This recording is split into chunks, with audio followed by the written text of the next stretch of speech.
Wahai manusia, hidup di dunia hanyalah sementara. Hari demi hari berlalu tanpa terasa. Seharusnya manusia menggunakan akal dan hati untuk mencari kebenaran dengan jujur, bukan sekadar mengikuti warisan atau kebiasaan. Berikut pertanyaannya.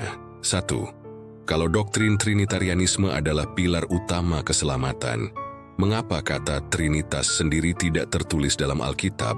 2. Kalau Trinitas adalah inti iman, mengapa Yesus Kristus tidak pernah berkata secara langsung, "Aku adalah Tuhan yang kedua dalam Trinitas, sembahlah aku"? 3. Kalau Trinitas adalah ajaran para nabi, mengapa konsepnya baru dirumuskan ratusan tahun kemudian dalam Konsili Nicea dan konsili-konsili berikutnya? 4. Kalau keselamatan bergantung pada iman kepada Trinitas, mengapa para murid awal tidak mengajarkan rumusan satu hakikat tiga pribadi? 5. Kalau Tuhan ingin manusia memahaminya, mengapa konsep inti ketuhanan dibuat begitu rumit hingga sulit dijelaskan bahkan oleh para teolog? 6. Kalau Trinitas memang ajaran wahyu yang jelas, mengapa sepanjang sejarah banyak kelompok Kristen sendiri menolaknya dan terus memperdebatkannya? 7. Kalau Tuhan itu Esa, mengapa konsep ketuhanan kemudian dijelaskan melalui pembagian pribadi, Bapa, Anak, dan Roh Kudus?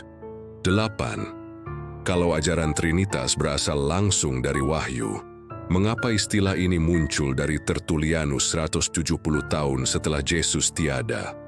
9. Kalau akal adalah karunia Tuhan, mengapa ketika seseorang kesulitan memahami Trinitas, justru diminta menerima misteri tanpa penjelasan yang tuntas? Pokoknya imani saja. 10. Kalau para nabi sebelum Yesus Kristus mengajarkan penyembahan kepada Tuhan yang Esa, mengapa konsep Trinitas tidak diajarkan secara jelas sejak awal kepada umat manusia? Penutup.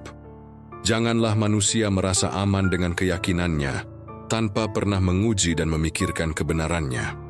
Di hari ketika harta, jabatan, keluarga, dan popularitas tidak lagi berguna, setiap orang akan ditanya tentang siapa Tuhan yang ia sembah dan jalan apa yang ia ikuti.